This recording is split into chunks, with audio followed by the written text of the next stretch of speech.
Welcome to this ATA Insights webinar. Thank you for your ongoing interest and support of our webinar program.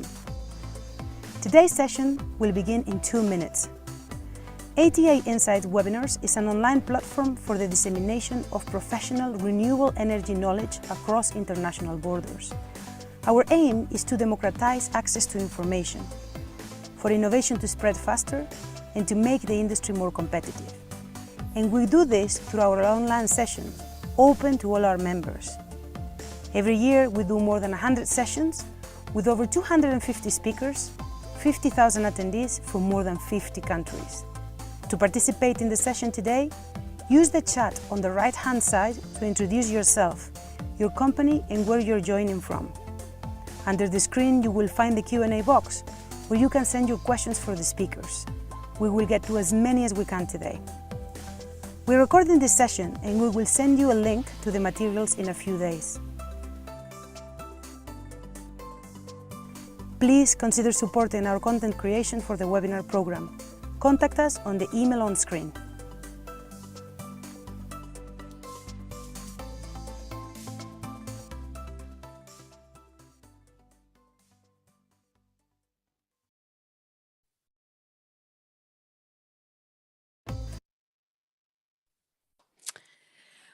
Well, welcome, ladies and gentlemen, to this online session where we talk about green hydrogen. As you know, hydrogen right now is a very, very popular topic. I think every country around the world is doing or making up some plans, to participate in the green hydrogen economy, because it seems like it's one area for growth, that we're going to see in the next few years, especially considering all of the discussions that are happening alongside with COP and climate change. So in this session, we're going to talk about how can renewable hydrogen or green hydrogen from the GCC states be competitive in the global market. And I have 4 people with me who are going to be speaking about this topic and who are experts in the GCC and in hydrogen, so that we can get a very rounded view, of how things could develop, I suppose, because at the moment we don't know, and what are the opportunities that this specific region has in this hydrogen economy. And I'd like to welcome them and ask them to introduce themselves so that you may at least meet them in the first place if you haven't already. So Gurmeet, please, could you introduce yourself?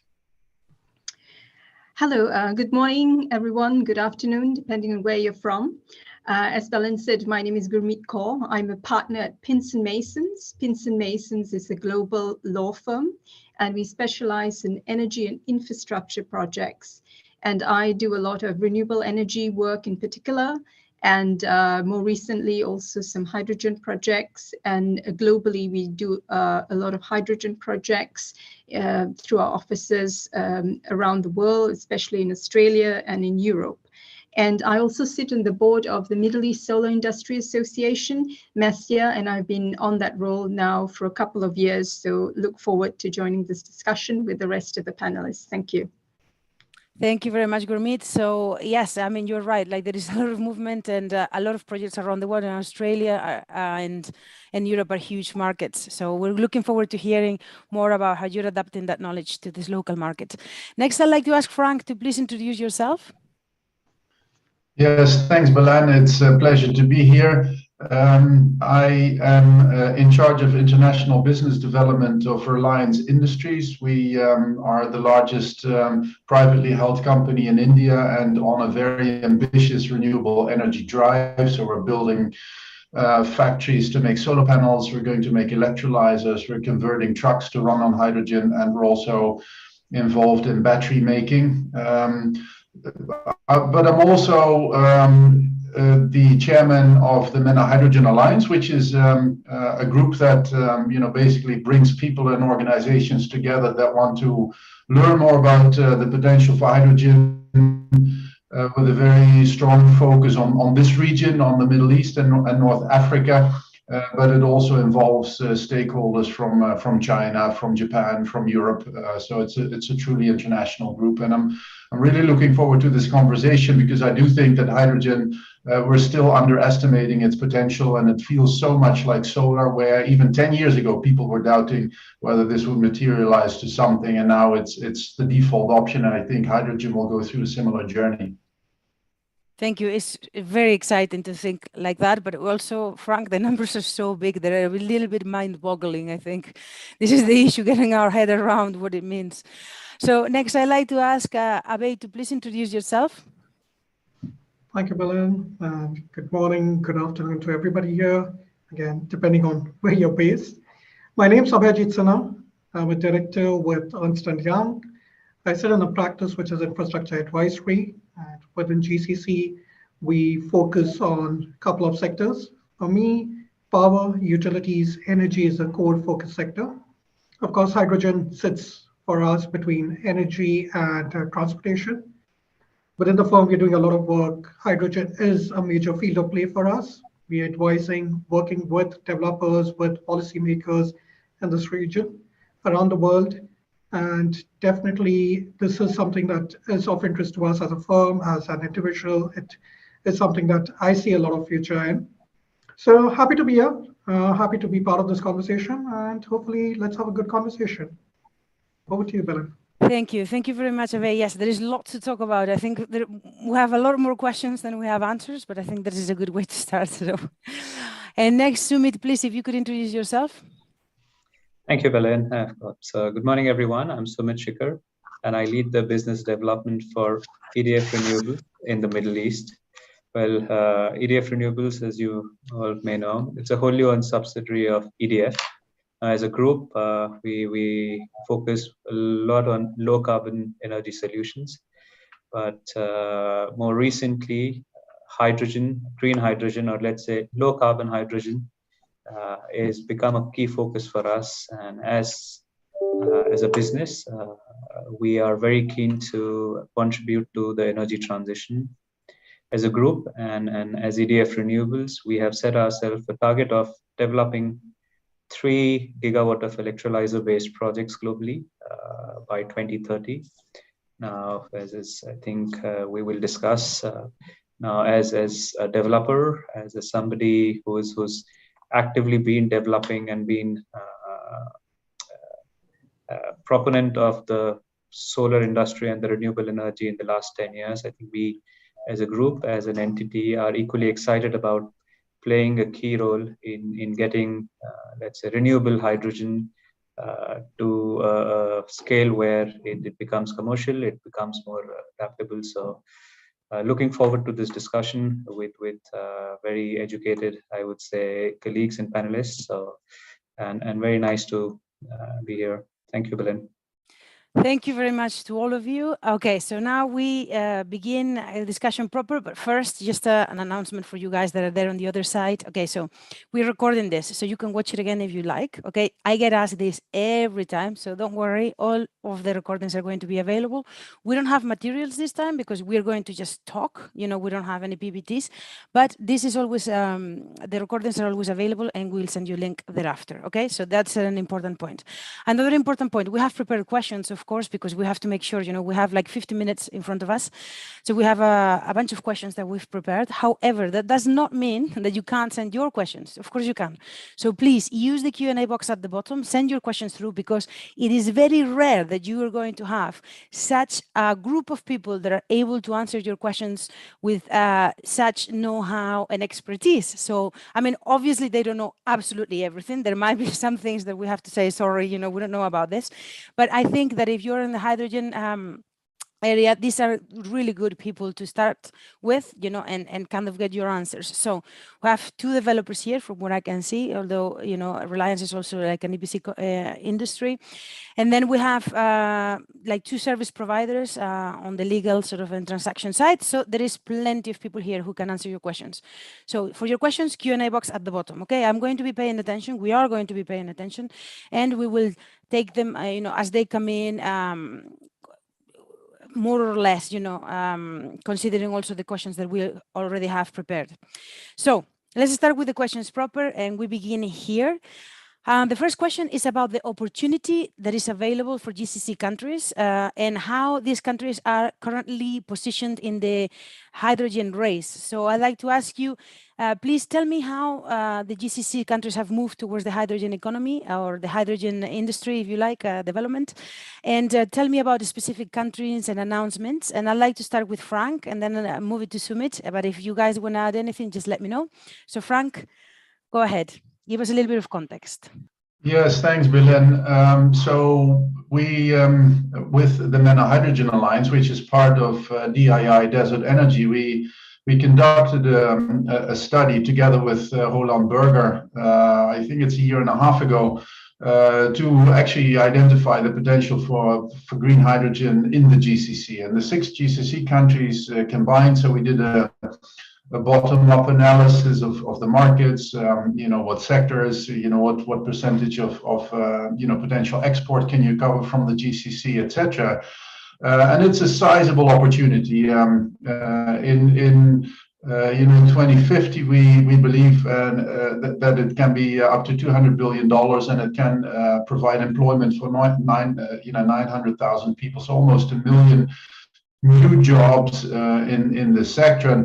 And in that sense, it is a true alternative to the hydrocarbon industry. And mind you, the hydrocarbon industry has a lot of knock-on effects, right? I mean, you have the petrochemical industry, you have a lot of heavy energy consuming industries such as aluminium smelters all over the GCC. And what this shows is that with green hydrogen powered by green electricity from solar and wind, you can replace that, and you can provide a real alternative for this region going forward. And several countries are starting to understand this. You have a very ambitious hydrogen, let's say strategies, if you will, in the making in the United Arab Emirates, in Oman, and in the Kingdom of Saudi Arabia, most notably. The UAE is working on including hydrogen in the next 5-year energy plan that will be released this year. Saudi Arabia has announced the target of 4 million tons in 2030. They want to take 25% of the global market. So those are real ambitions that are now being shaped. Thanks, Frank, and maybe to add to that, and I think slightly, I would say, complementary perspective, I think, on how GCC, I think, is possibly viewing this opportunity. So I think there is part of, obviously, what we call energy transition. But I think what's also important and what's driving this, let's say, momentum in the GCC is energy security. So far, of course, petchems have been the provider, main source and reliant for GCC. But I think there is a sense that that very big opportunity could pay a pathway for what is green. And hydrogen is going to be a way, along with other derivatives, as a medium for GCC or Middle East to be that source. So I think the region is slowly realizing that, and I think that's where we're seeing a lot of, I would say, as you said, almost all the countries, being Oman, UAE, Saudi, announcing and taking forward this ambition to become the hotspot for the globe. Thank you very much. I mean, it only makes sense, right? The renewable energy capacity is already there. It's been able to industrialize quickly. It's the costs of producing projects there and developing projects that are so low that you can only start thinking, the opportunities right here. And what companies have so far pledged to develop projects along the supply chain? Are they serious players moving forward in this hydrogen economy, Frank? Yeah, there's a whole bunch of them, and actually, I'm looking at one of them. Sumit's company, as he already mentioned. I mean, EDF is one of the largest electric utilities in Europe and in the world, and they're serious. They've been teaming up with the likes of Masdar, who is part of the Abu Dhabi Hydrogen Alliance. So if you look at the United Arab Emirates, then a few recent movements are significant. One is that ADNOC has become, so Abu Dhabi National Oil Company has become a shareholder in Masdar, in addition to Mubadala, as well as TAQA, which is part of ADQ, another sovereign wealth fund. And they are going to make this whole new national champion in the green energy space of both green electrons as well as green molecules. But they're also going to split the company. So you're going to have a dedicated green hydrogen company where ADNOC, the Abu Dhabi National Oil Company, is going to be the majority shareholder. So that is a significant, I would say, local player. But we've seen the same in the Kingdom of Saudi Arabia, where NEOM, which is building an entire new, let's say, country in a country, if you will, which is 100% owned by the PIF, the Public Investment Fund. They are very, very big on hydrogen. Aramco has made a recent announcement to team up with Intercontinental Energy. OQ is part of the GEO project in Oman. So we see very, very significant national and international players entering into the space in the GCC. Thank you very much, Frank. I think this is a good way to really put in perspective, just the scale. And Sumit, I mean, you've been mentioned, so you must tell us a little bit more about those projects. Sure, but I'm still waiting for Frank to announce, let's say, their ambitions in the region. So I await their big announcement. As is with Reliance, they always go for something mega, beyond this normal scale. So, of course, giga in this case. We'll wait for that. But I think to talk about, of course, there is the part about, where developers are teaming up with the government forces here in the region. But I think what we also see, and it's really important, is the other stakeholders playing a big role in it. Those being, and I think that's something we'll cover, the technology providers in this case. We have seen Tyson promising really a big scale development in Saudi Arabia to support the, let's say, NEOM project. Apart from that, we are seeing ample announcements and development, let's say, ambitions from other electrolyzer or technology suppliers. Then we see EPCs, so far, who were approaching this business on a standalone chemical or standalone, let's say, renewable business. We see them being able to now consider a more integrated solution, which starts at renewables and goes all the way maybe up to hydrogen or derivatives. So that's a good change that's coming about. And obviously, I think the last but not the least are the off-takers. It's just not in the region, but we see Air Products, of course, supporting the project in Saudi. We have seen some other names. We have seen governments now trying to push and propagate a bit more in-country value focus. And they're trying to push these companies to focus on more, let's say, local consumption and local utilization. So I think these are factors which are, as you said, which not just companies, but entities along the whole value chain that we see coming together. And last but, and I think obviously also to add, for somebody like EDF Renewables, which was in the business of renewables, what we're seeing and what we are expecting and is to hold hand with colleagues like peers like Gurmeet, Abhay, to help us on the legal side, on the financial or commercial side and technical side. So advisors as a group, we also see them being, bringing their global know-how to the region to brainstorm with us. So yes, I think all in all, there is the whole, let's say, pool of developers, governments, advisors, EPCs, technology providers who are helping move forward.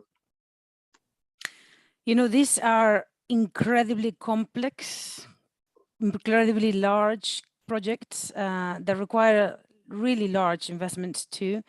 And therefore, private sector seems to be like going towards like consortia, you know, coming together to develop them, because there's a lot of know-how, different know-how that is required, and you know, the R&D and the technology that has to be developed is important, and therefore it means that private sector involvement is legally complicated. You know, it needs to be properly set up, you know, to make sure that it works, and you know, that like the risk is distributed. So Gurmeet, a question for you: what are the drivers for increasing private sector involvement in hydrogen projects in the region, and what types of contractual structures do you see in these very, very complex projects?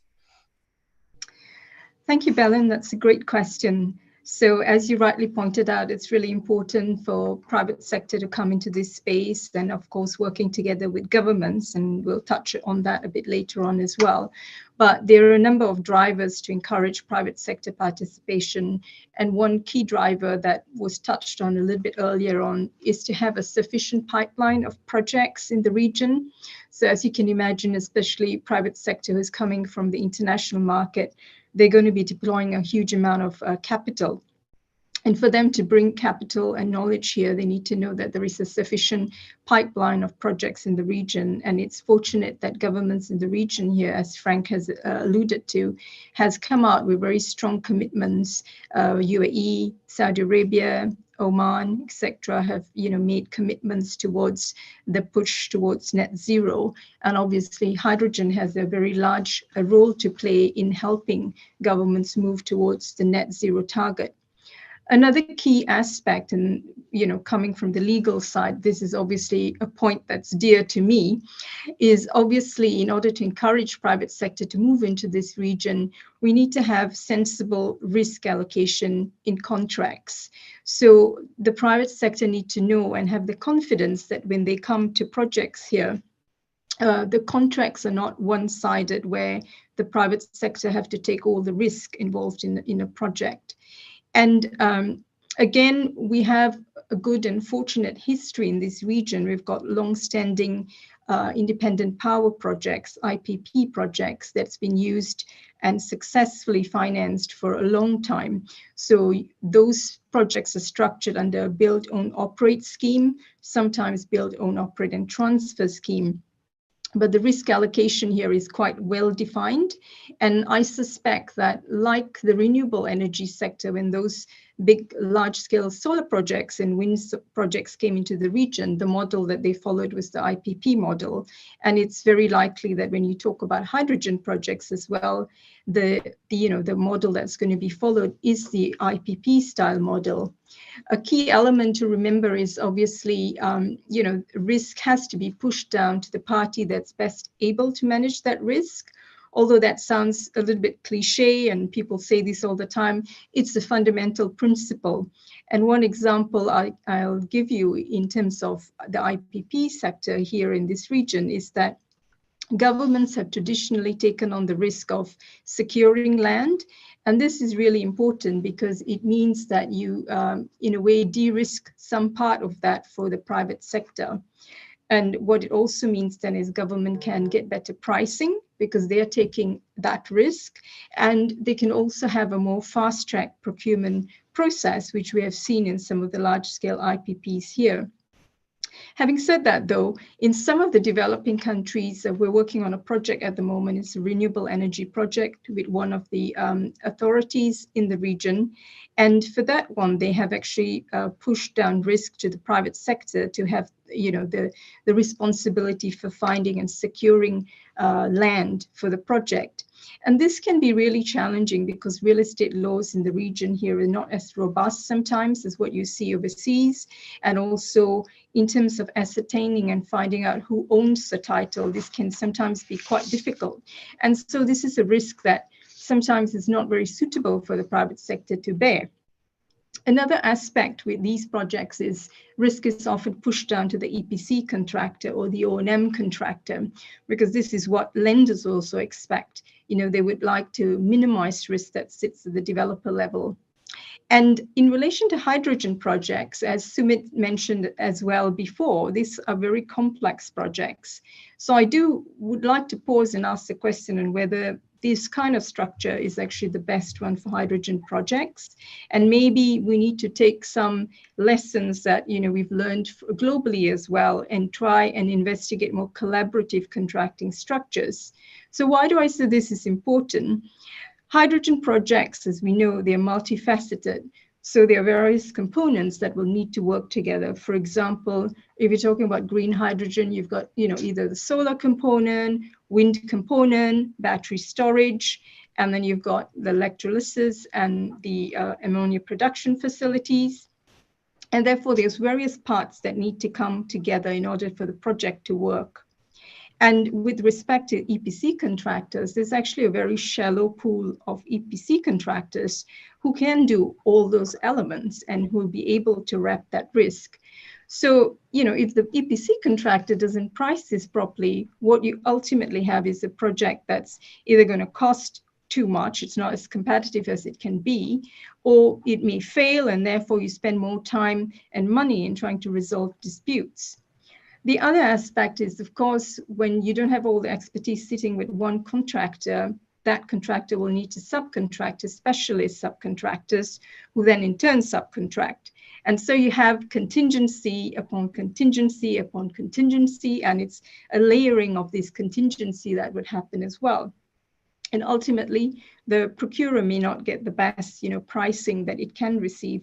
So an alternative model is to just consider whether, these huge projects can be packaged into smaller packages, and you get the developer or the procurer managing some of these packages directly, because they may be better placed to ultimately manage the individual risk, and you can get better pricing. And we've certainly seen these models being used elsewhere as well. And one example I can give, although lenders may not necessarily like this, is in wind projects, you do have separate packages being opened up and being directly subcontracted or contracted with the specialist contractors, such as the turbine manufacturer, the balance of plant, etc. And lenders have got comfortable with that. So these kind of structures can be used. Another aspect that's unique about hydrogen projects is obviously how rapidly technology is changing. So as you mentioned, there's, manufacturers are continually evolving the processes. You're trying to actually cut down on costs by improving the technology. And so contracts as well need to actually be a little bit more flexible to enable adapting, to new technology that may come in place in the future, and that would allow as well more competitive pricing. And as you can imagine, governments are also spending a lot more money now in R&D. So over time, and especially when you're talking about long-term contracts, there are opportunities in which to bring in, changes in technology.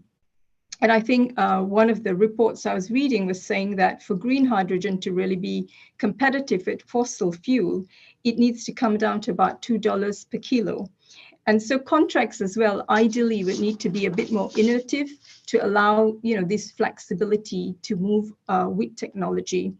And likewise with regulatory frameworks as well, as we know, regulatory frameworks are going to change. And especially now in this region, there aren't many regulations that govern this space.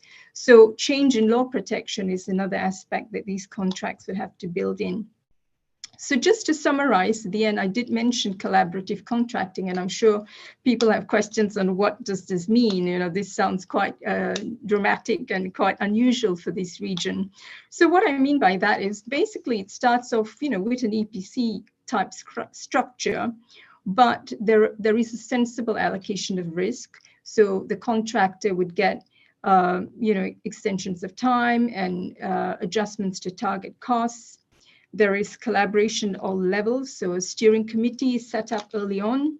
And this is particularly important because especially if you've got consortium coming in from different cultures, different backgrounds, there could be misalignment of interests. So having a steering committee where parties actually commit upfront to stick to principles such as good faith and acting in the best interest of the project rather than acting just for the best interest of the company would help in terms of progressing issues that come up, because these are complex, innovative projects. Then you have remuneration structures that are linked to KPIs. So basically, you can drive the right behaviors as well. Early warning notices. So if there are issues, you give early warning, you discuss it and try to resolve it. And finally, a rapid kind of dispute resolution process. So basically, rather than just waiting for a dispute to happen and the two CEOs to discuss and failing that move on to arbitration, you have a process where through the steering committee, there is continuous dialogue and discussion to try and resolve disputes. So these are some thoughts on some of the contracting structures, and hopefully, the audience find that useful. Thank you. Thank you very much, Gurmeet. I mean, if our average attendee is probably going to be more on the technology side, you guys call up your lawyers because you're going to need to look into this in a lot of detail. Whenever you have like a massive project like this, maybe you need to be thinking laterally, because oftentimes we consider, innovation, all of that technology-wise, but perhaps not enough on other aspects of projects that are very, very important. Thank you very much, Gurmeet. You've given us food for thought for sure. So next question.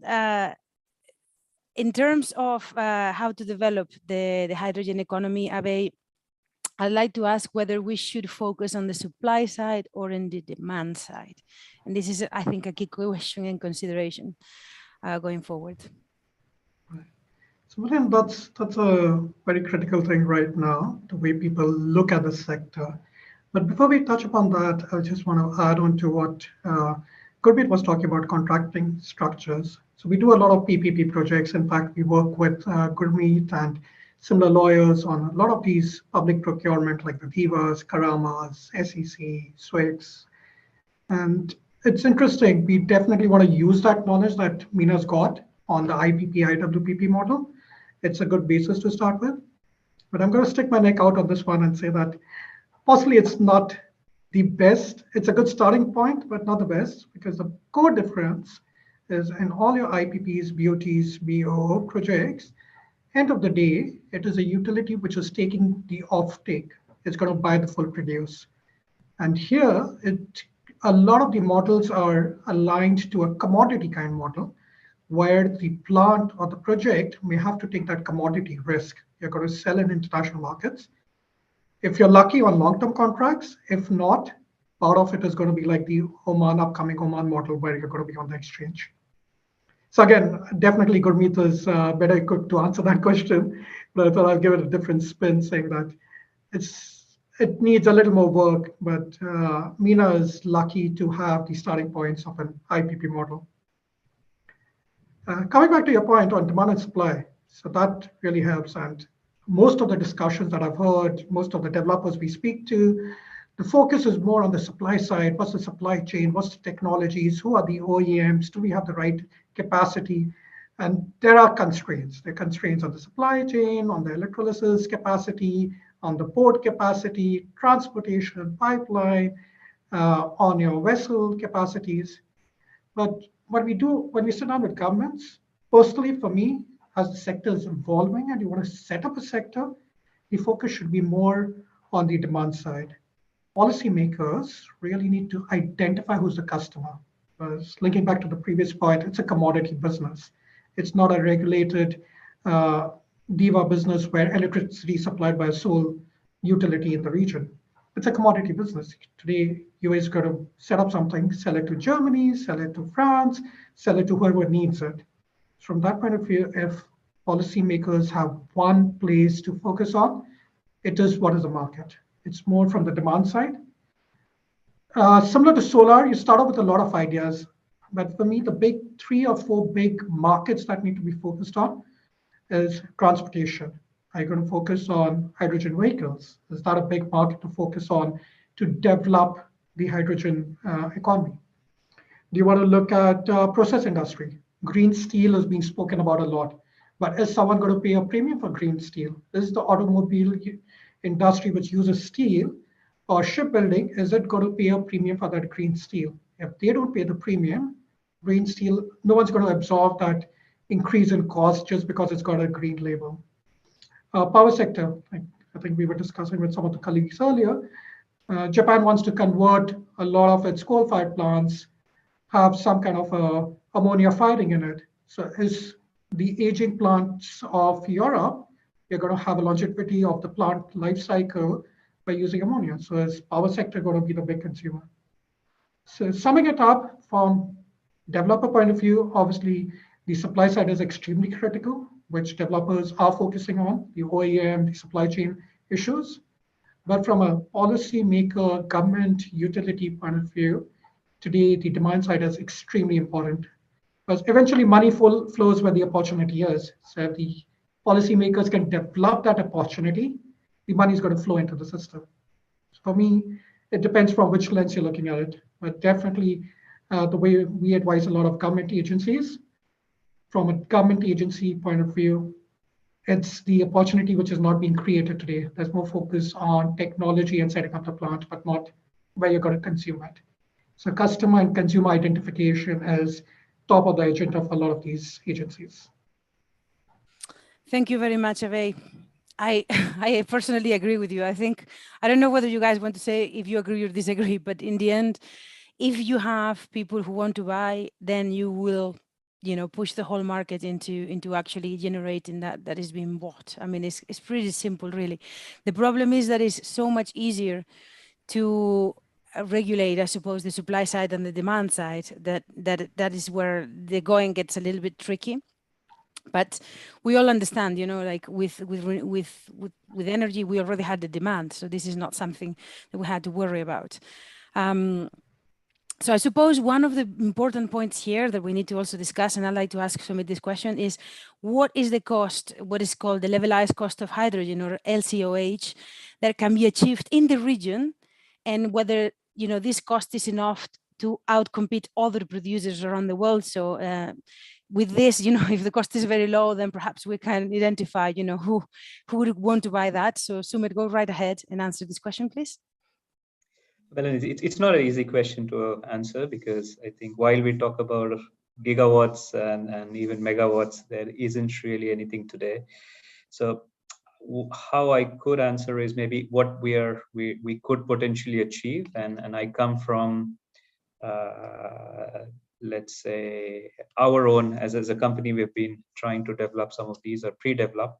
So we've had some initial estimates of where we could land up. Now, whether those prices are good enough in terms of somebody being ready to pay those premiums, we don't know. So we don't know if that's something the market will subscribe to.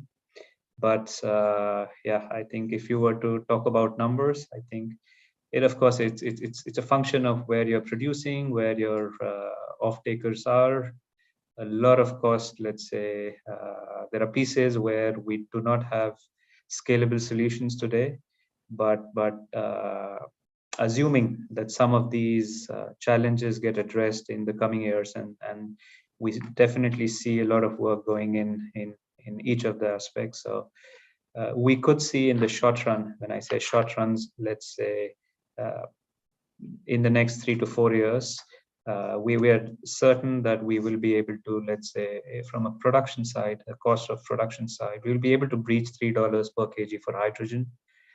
Now, what is uncertain right now is what is the additional cost of, let's say, transportation, because those mediums do not exist today, and depending on what's the derivative, what's the cost of breaking it back to hydrogen. So those are unknowns today. But purely from a generation standpoint and up to the port of the country, if you talk about Saudi, it's definitely less than $3. Now, if the government was to, let's say, support and aid some of the challenges today, I would not be surprised if it's much lower. But yeah, I think to give a perspective, I think that's what we are seeing across the GCC. So that should be a good number to reach. Today. When I said today, it's the next 2 to 3 years. 2030? Yeah, just to make sure that we're on the same page. No, it's about the projects which are being targeted today, and we expect these to come online, let's say 2026, 2025. So it's more for those projects. Okay, and how does that compare to gray hydrogen today, in the next few years, given what we're going on through at the moment? I don't know whether, Sumit, you want to answer this question. Maybe we can open it. there are a lot of people, I think, with better knowledge on this. So maybe I'll let somebody else Frank, take go it. ahead. Maybe just an observation. I mean, if you're looking at green ammonia, which is something that you can make in a good location in the Middle East or North Africa for anywhere between $400 and $700 per ton. Gray ammonia, which is the way you make ammonia right now, usually from natural gas or coal, but from natural gas.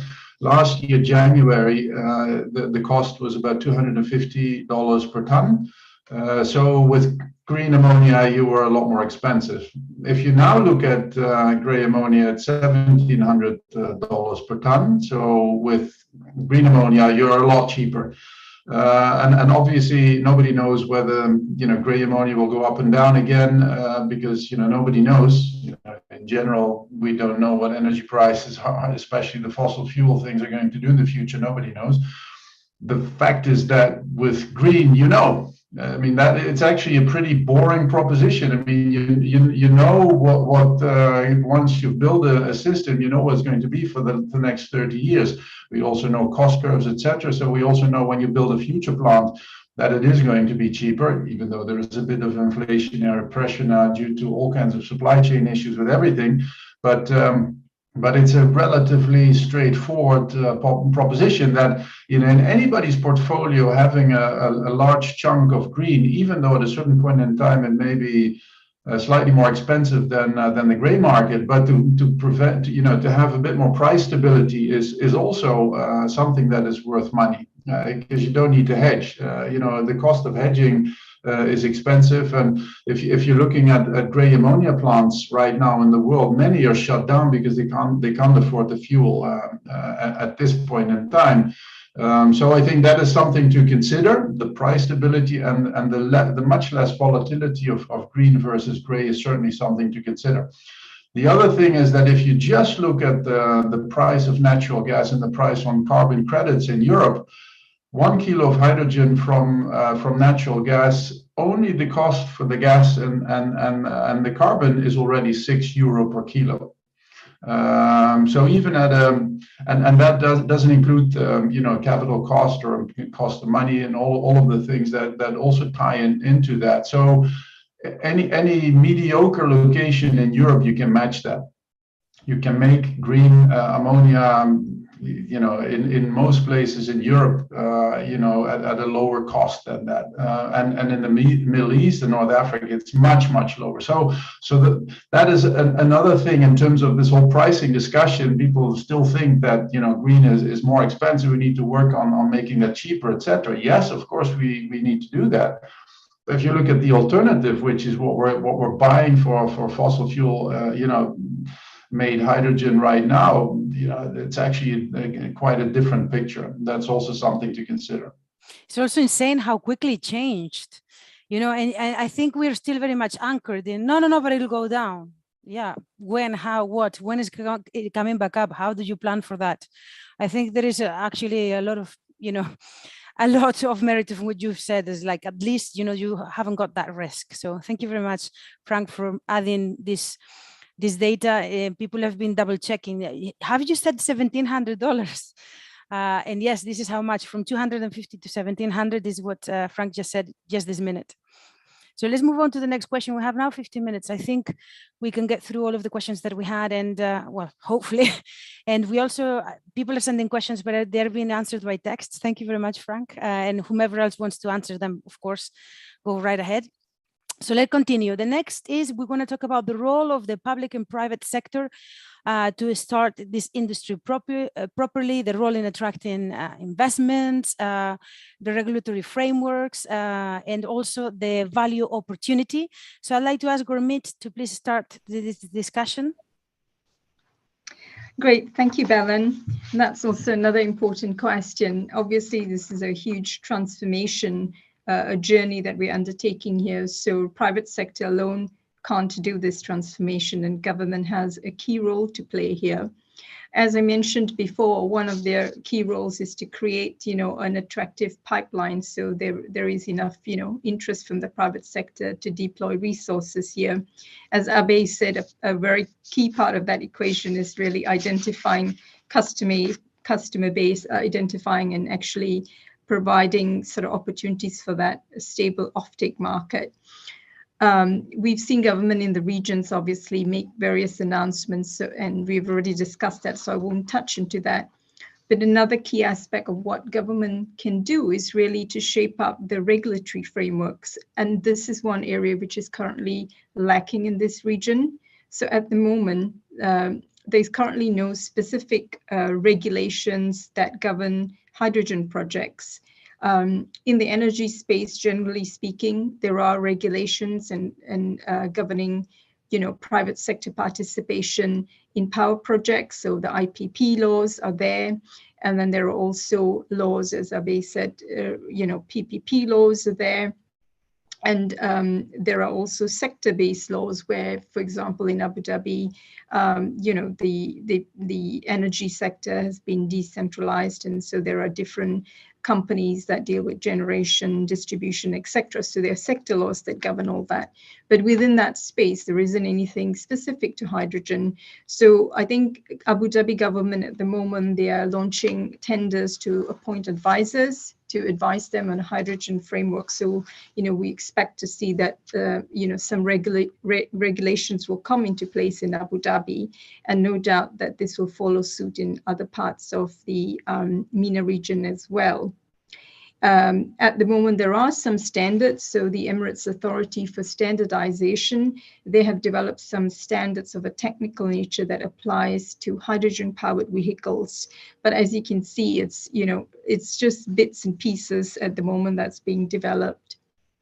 And I think regulation has a key role to play. You've seen in some sectors, for example, when you talk about distributed solar, how maybe about 7-8 years ago, there was no such thing as rooftop solar in this part of the world. But what happened was in 2014, it started in Dubai. The government issued regulations to try and kickstart that market. And over time, we've seen similar regulations in Saudi Arabia. You've got regulations in Egypt, in Jordan, and all these help to kickstart that market. And similarly, I think regulations to try and govern the hydrogen sector would be particularly helpful. In particular, as Abhay pointed out as well, how do you encourage people to buy green steel, that may cost more than a steel that's generated using sort of fossil fuels, for example. And the question comes up, how can you do that? Do you do that by encouraging subsidies from government? Do you provide specific tax relief for companies that are producing green hydrogen? Or are there other benefits such as tradable renewable energy certificates? And this is something that obviously you've seen in other countries like in Europe. And one question that would come up is, we probably do need some standardization. Probably you do need hydrogen certificates so that, hydrogen produced in this region can be easily traded with other parts of the globe. And so certainly, regulation has a key element to play in trying to kickstart this market. And I think just on the question of subsidies, there's also the alternative argument that you probably don't need subsidies here in the region. There is ample sort of funding. And if you look at what happened in the power market, renewable market, you didn't need to have subsidies. But probably one way of thinking about subsidies is maybe the subsidy that's currently being offered for fossil fuel should be removed. And that in itself would help, channel investment in the right direction. And one other aspect that is quite interesting is obviously the cost of power. So as you know, around probably 70% of the cost of hydrogen projects come from the power, cost. And therefore cutting the cost of power and maybe opening up that power market to allow developers to source powers from the spot market, for example, might be something that governments can consider. And at the moment, it's only Oman that has, this intention to move towards the spot market. You don't see that anywhere else in the region. But perhaps one solution as well is to actually open that up so developers and other, players in this market has sources to buy cheaper power, etc. And last but not least, government also, I think, have a role to play in trying to kickstart the funding market. It's not so much to say that there is a problem with liquidity in this region. Certainly there's sufficient liquidity, but I think one of the issues is probably hydrogen projects are not very well understood yet. So in terms of the commercial lending market, lenders probably need a lot more due diligence and apply probably more onerous lending principle when it comes to these projects. Obviously, limited offtake opportunities might be a problem. It's troublesome, certainly for conventional financiers. So government can certainly help in terms of channeling funding into research and development to try and maybe reduce some of the cost of this technology. It can also help in the establishment of funds that would actually invest into the hydrogen projects. So we had seen in the UAE government at IRENA announced establishment of the Energy Transition Acceleration Funding scheme, where basically they're trying to secure 1 billion in funding, and this will go towards the energy transition projects. And then there are also partnerships that are being developed between public and private sectors. So for example, Siemens, Mazda and Mubadala, they recently signed up an MOU as well to accelerate the development of green hydrogen.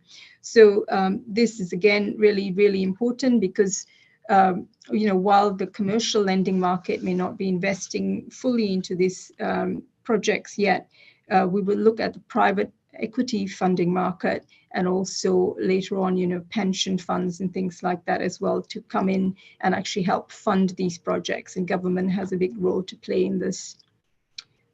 Thank you. Thank you very much, Gurmeet. We're a little bit short on time. So I know that Sumit, you have something to add here. I'm just going to ask you to be brief so that we can, because we have another 4 questions, get through them. So go right ahead. Thank you, Barry. So that was already a 360-degree answer. So I think the one point I will pick up, and given where we come from a renewables background, is to re-emphasize that whatever we end up producing, be it hydrogen derivatives, ranging between 50 to 70% of that LCOH, LCOA is going to be the electricity. And we don't really need any sort of, let's say, subsidies to produce that. But when you go look at actual implementation, there is an issue on, let's say, the transmission line and the grid side of things, because you're talking about gigawatt scale plants, and these are in areas which may not necessarily be close to, let's say, areas which have transmission. So I think what we do expecting from the government to come up maybe with a master plan and accordingly have the transmission line or the electrical network sorted out to support such, let's say, large scale development. So, yeah. Thank you very much, both of you, for especially Gurmeet for the comprehensive answer. So we have 4 questions, and I'm going to ask you guys to be quite brief so that we can get to all of them or most of them.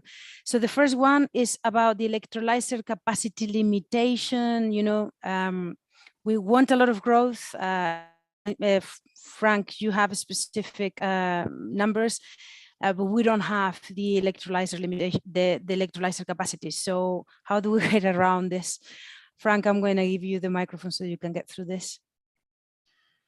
Yeah, no. So I mean, if you look at some recent developments, so Europe, of course, is in an energy crisis, if you will. We're buying a lot of natural gas from Russia, which is an unwanted proposition, and so this has led to the Repower EU strategy that the European Commission issued last month, and part of that is the hydrogen accelerator. Now, before that, the target for green hydrogen in Europe was 5.6 million tons in 2030. But they've quadrupled it to 20 million tons, and 10 million tons are going to be imported, recognizing the fact that Europe will never be energy independent fully. It just wouldn't make economic sense. You'll be an importer also in the future of clean energy. Now, if you then do the numbers, 20 million tons, they actually require 350 gigawatts of electrolyzer capacity. And with all the announcements that I see in the industry, whether it's from ThyssenKrupp or Siemens or Nel, all of them, they're looking at 1 gigawatt, potentially 2 gigawatts, and then there is a few that are announcing a few more factories here and there, whether it's Plug Power, anybody. It's still not enough. I think we're still not seeing the opportunity as an industry. And one of the things that we haven't discussed today is what is China doing, because China has of course a history of when the ducks are aligned and everything is in a row, then they go very fast and very ambitiously, and overnight they can actually build an industry that then takes over everything because they're cheap and cost effective, etc., etc. And I think this is really a wake-up call. I don't have a big doubt that the market will be there, even though it's still early days. And in terms of contracts, it's like who is signing contracts right now? That is still something that we need to figure out. But all of this is going to happen, no doubt, and it's going to happen much faster than we think. Within 2 to 3 years, we'll be sitting here like, how did this happen? Why don't we have electrolyzers and all of that? I think that is something that we still don't grasp. I don't think as an industry, we don't see the opportunity yet. Yeah, I mean, like if you compare like the announcements of I'm going to do this project with the announcements of we're going to build these electrolyzers, they don't match at all. I mean, the difference is like on a scale of thousands. So there is something definitely that is not matching in that. Okay, we have 3 questions to go. I don't know if we have time for everything. We'll try. So let's try again, be short. We have an issue of certification, green certification. Abhay, I'd like to send you this question. Are we clear about what's happening? What is there an international certification for what's green and what isn't green hydrogen, or what's coming along on that area? Because it's a big risk right now and a big area of uncertainty. Absolutely. So that's going to be a big point that we're discussing from a commercial, legal point of view. Today, everyone talks about green, but when you go to the market to sell green, nobody buys it. Because what's the difference between green and gray? What's the difference between green and blue? You can't take your factory, and again, linking it to the example of green steel. So green steel, a steel manufacturer is going to buy ammonia from somewhere. The ammonia is sold on basis of saying that it's been produced using solar. But when this green steel is sold in the market, he cannot take a photograph of the solar plant which supplies the ammonia to the steel plant. The point is, what's the standardization? What's the certification? A lot of people are talking about this. It's going to be like any of the standards in the industry. My personal bet is going to be someone like an IEEE, which is going to come up with a more technical certification, technical specification, rather than commercial people sitting and trying to find technical answers. So I'm going to bank on that. But yes, the political issues are another thing because each country wants to feed in their own specifications on what suits them. But let's wait and watch. It has to be sooner than later. Thank you very much. I mean, if I may as well here, I'm not the moderator, so I shouldn't have an opinion, but I think this is going to be more like data law. I think most likely the EU, I'm guessing, is going to have the stringent certifications, and everyone else is going to be like, okay, we'll follow that model. That's what I feel is more that, because it's definitely political, and it's definitely going to be what basically decides this is green, this isn't. How it's generated, how it's moved, how has to be decided at the technical level, but also at the regulatory level, because we are going to have to pay people to take it, essentially. I think, guys, we're going to need 5 more minutes. I hope that you guys find this interesting enough that you can stay for 5 more minutes, because we have a couple of questions. And believe me, these are issues that, like, we could stay here all day talking about them, because they're so important, they're so interesting, there is so much to do. So Frank, this is a question for you. And there's been a lot of questions about this. How do we get this to Europe? What is the way that we used to get it there? And, essentially, how much does it cost? This has been asked enough times. Do we do it in a gas, as a gas, as a liquid? If so, what liquids? Tell us. he has a little bit of information about this. Yeah, this is, I mean, a very pertinent and good question, obviously, because, I mean, yes, we have in the Middle East, low-cost land, cheap money, and then obviously the resource to make very cost-competitive green hydrogen. But then what? I mean, you have a whole bunch of hydrogen in Saudi Arabia. How do you get it to a market if that is not in the country? Then there is a number of ways you can transport a molecule. The issue with hydrogen is a very, very, light gas. So it's you need to, if you would like to transport it in a pipeline and then compare it to, for example, natural gas, it has about 1/3 the density. So you would need to increase the speed of the gas by 3 times to get to a same volume transport as natural gas, and that just requires different compressors and different costs for the compression. Which is all known. I mean, we have several thousands of kilometers of hydrogen pipeline systems in Western Europe, from France to Belgium, the Netherlands, and Germany, but also in the Houston area. So this is not something that we need to reinvent. We also know that we can actually reuse natural gas pipelines. Conversion is very low cost. And overall, a pipeline solution is by far the cheapest. I mean, it would cost for a big pipeline, and then you're talking 1.5 meter diameter.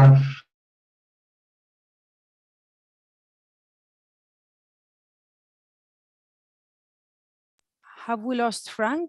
I thought I was the one that was lost. Seems like he's frozen on my screen too. Oh dear. That is a real shame. He was halfway through this. Then your landed cost in a pipeline is 2.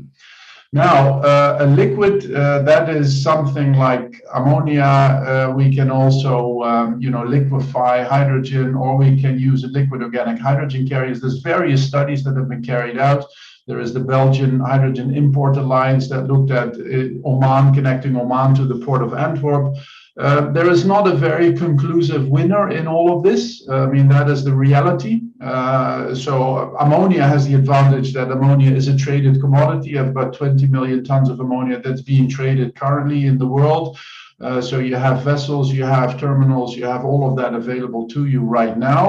But liquid organic hydrogen carriers are an option that are also feasible because it's atmospheric and it's a diesel-like substance. So you can use the infrastructure for diesel and other liquids that are also available. Liquid hydrogen is a lot more complex. I mean, you need a lot more energy to make it liquid, and then but the advantage of liquid hydrogen again is that if that is what you need, you don't need to crack it back. If it's, for example, ammonia, or you don't need the energy to get the hydrogen out of the liquid organic hydrogen carrier, you get immediately hydrogen when you need it. So again, there's a number of options, and there is not a very conclusive winner. But of course, we see a lot of ammonia projects for the reason that it is. It's very close to what we're doing in the ammonia sector already. So it's an easy, no regret option, to do that very quickly. Thank you very much, Frank, for giving us a context of what's going on. I mean, what's for sure is that as long as you're sending things on a vessel, you can control it. When there is a pipeline, there is a lot of political decision making that goes in there. And it may or may not be available at different, certainly I don't know if I would be comfortable, having a business model relying on that. I don't know. I leave, each to their own, because you guys work with very big businesses, and, you understand this probably in a different way than I do. Okay, the last question, and that's it. And then after that, we'll finish is for Abhay, actually. What would be a true test to say that utility scale hydrogen projects have arrived in the GCC region? The true test is once all the questions posed on this webinar are answered and we're left with no other questions. But to be more pragmatic, I think for me, I would say hydrogen arrives in the region once we've achieved 2 things. One, we've got some scale, and we've seen some actual plants on this to go online. Currently, there's a lot more talk on paper, but very little on ground. So once we get some successful traction, 2 to 3 years of operating experience, from a technical, commercial, regulatory, financial point of view. And if I have to take a tipping point from where we say that the market is more matured, I would take it similar to what's happened in solar. So solar started with a lot of bilateral, where hydrogen is today, of two parties coming together and deciding to set up a project. But today, MENA is more matured, where it says that we've got public tenders. We've got PPP tenders done by large-scale utilities, and not one or two, but a pipeline of these tenders. So the day we've got that kind of maturity in the market for MENA, where you've got public tenders by utilities, by off-takers, by consumers, whoever be the person, but you've got public tenders for a pipeline of projects, that's the day we say the market is matured enough to say that it's stable and it's here to stay. That would be my personal take on it. So we're hoping for tenders, when we say, okay, this is happening and this is important. That is a good way to see it, and a very easy, right? It's a milestone, and then we say there is a before and an after. So fingers crossed, guys, because for the moment I haven't seen. There's a few tenders out there, I think Japan definitely has had them, and there's like a couple of tenders also in Portugal, but they've been rather coy, I have to say. This is one of the things we were calling for also in other European markets, but I don't see very palatable at the political level at the moment, but we'll see how things change. Thank you very much, guys. It's been really an honor.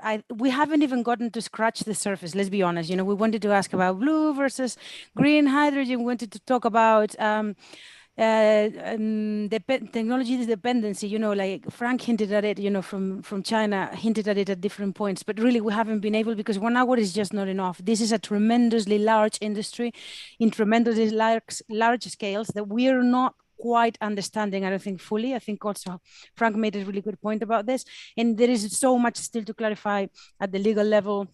I think Gurmeet made a lot of really different, interesting points about this. But what is clear is that the potential is there, especially for the GCC countries, for the geolocation and the amazing resources that it goes from. So, I'm hoping to follow this really, really closely in the next few months and years to see how it develops. And, I've been told by you guys today that in 2025, 2027, we're going to be able to see exactly, just how large this is. So this luckily is not a lot of time. So hopefully very soon we'll understand this much better. Thank you very much, Gurmeet. Thank you very much, Frank. Thank you very much, Abhay. And thank you very much, Sumit, for sharing with us. And I'll see you in the next webinar. Thank you. Thank you. Thank you.